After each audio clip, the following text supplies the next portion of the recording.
Hi, I'm here with Carly, our women's correspondent. How you doing, Carly? Good, thanks. How are you? Yeah, not too bad. I'm pleased the weather's changed. We finally got some play, and of course, the Heyhoe Flint Trophy has finally been underway. Yeah, it's great. It's great to see yeah, the players back out there, and yeah, to get some games in and to get some, not only some good results, but some good individual performances out of the first two rounds as well.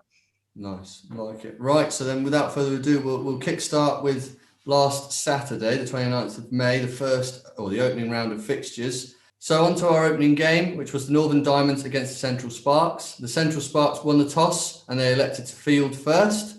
How did they get on, Carly? Yeah, so Northern Diamonds set them a target of 279. Lauren Winfield Hill was the standout for the Diamonds with a total of 110. The pick for the Sparks bowlers was Izzy Wong with 5 for 49. And then Central Sparks chased down the total with 10 balls remaining, and with 2 wickets in hand. Amy Jones started off her very good weekend with 114. Nice. So Central Sparks victory there. So moving on to game two, Southern Vipers against the Lightning. The Lightning won the toss and they elected to bat first. How did it go over there? Yeah, so Lightning set I'd say maybe modest score of 214. The pick there was Tammy Beaumont for scoring 57. And then Vipers managed to chase that down fairly comfortably in the 47th over, with Danny White being the pick of their bats for scoring 53. Nice. So Southern Vipers win there by 4 wickets. So 4 on to wickets. game three Sorry. round. So on to game three of the round. Sunrisers versus the South East Stars. The Sunrisers won the toss. They elected to field first. How did the game pan out?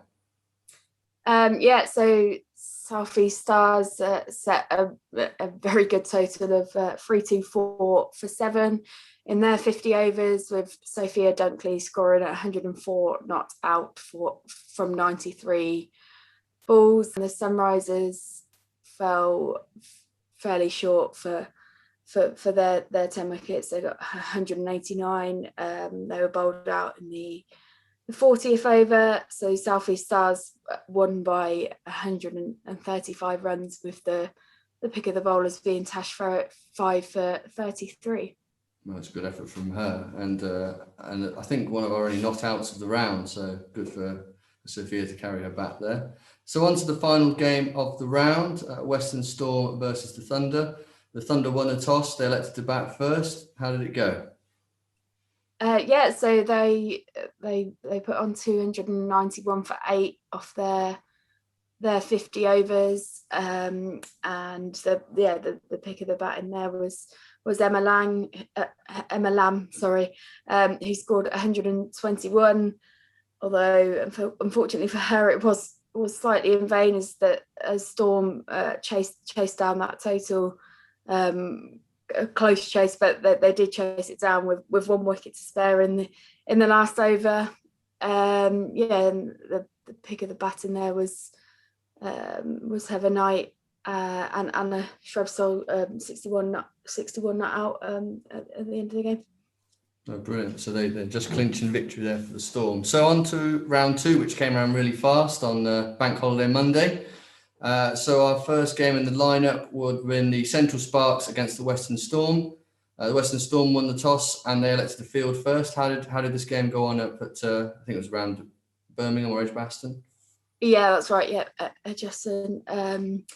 So Central Sparks again set a pretty good score of 295 for 7 from their 50 overs. And Amy Jones again with a good weekend for her, 163 not out, which is the highest score to date in the Rachel Heyhoe Flint Trophy. So good starting weekend for her. And then Western Storm, they did give a good chase. Lauren Parfitt 91 and have a night 59, but they fell 41 runs short, 254 for 9 off their 50 overs. So Central Sparks took another win. Nice. And on to game 2, which was the Lightning against the Northern Diamonds. The Lightning won the toss. They elected to field first.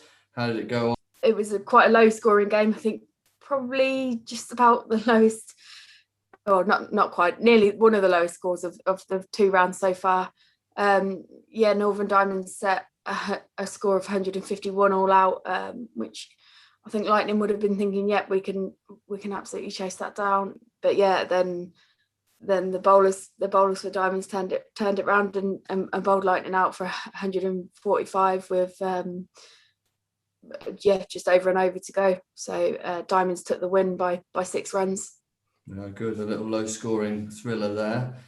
So over to game 3 of the round, which has been Southeast Stars versus the Southern Vipers. The Southern Vipers won the toss and they elected to field first as well. How did it get on down the South Coast? Another low scoring one actually. Southeast Stars, they posted a score of 137. Reigning champs Southern Vipers chased it down in less than 29 overs. Danny Wyatt 64 not out. And for Vipers as well, spinner Charlotte Taylor took 4 wickets for 21 runs as part of the bowling attack. So Southern Vipers take their second win of the weekend with a 7-wicket win. Nice. And on to our 8th and final game of the weekend, the Thunder against the Sunrisers. How did we get on there? The Thunder won the toss and elected to bat first against the Sunrisers. That's right, yeah. Thunder posted a very respectable score of 247 for 9 from their 50 overs. The pick there was Georgie Bryce, who posted a score of 91. Sunrisers, they made a fair effort of chasing that 247, but they did fall short. They fell short by 36 runs. They were 211 all out in the 46th over, despite the best efforts of Fran Wilson, who scored a half century before losing her wicket. Nice. So that concludes the first 2 rounds of the Heyhoe Flint Trophy for this year. And so how does that leave things with the top and the bottom of the table, Carly? Yeah, so reigning champs, Southern Vipers, they obviously took home 2 wins and they are top of the league with 9 points, with their extra bonus point. Central Sparks, who also took home 2 wins, are second in the table with 8 points. And then down at the bottom, we've got Sunrisers and Lightning, who both lost their opening games, so are sitting on no points. And then in the middle, we've got Southeast Stars on 5, Diamonds, Thunder and Storm all on 4. So all to play for as we move into the 3rd round. That's it. And so speaking of the 3rd round, Carly, we're going to have to ask you for some predictions. We're going to put you on the spot. So between the Southeast Stars and the Western Storm, what's your prediction? I think of this round, this will be the tightest one, but I'm going to go for Western Storm. Western Storm win. Nice. Southern Vipers against Central Sparks? I think Vipers will take that one, although that's going to be a good matchup with them both going on from 2 wins this weekend, both wanting to take that momentum forward. But I'll stick with reigning champs and say Southern Vipers will take that win. Sunrisers against the Northern Diamonds? Yeah, I think Diamonds will take that. Sunrisers they showed some good fight on that Monday fixture, but I think Diamonds will take it. And finally on the Sunday, the Thunder versus the Lightning. Yeah, again, I think Lightning have built on some performances from over the weekend, but I think Thunder will take it. No, I like it. And they normally go together, don't they, Thunder and Lightning? But Terrible from me as always. Carly, it's been great. Thank you so much. And I'll catch up with you. Well, I suppose it's our last show, isn't it? So really, it's just on me to thank you very much, and I'm sure we'll be in touch really soon. Thanks for having me.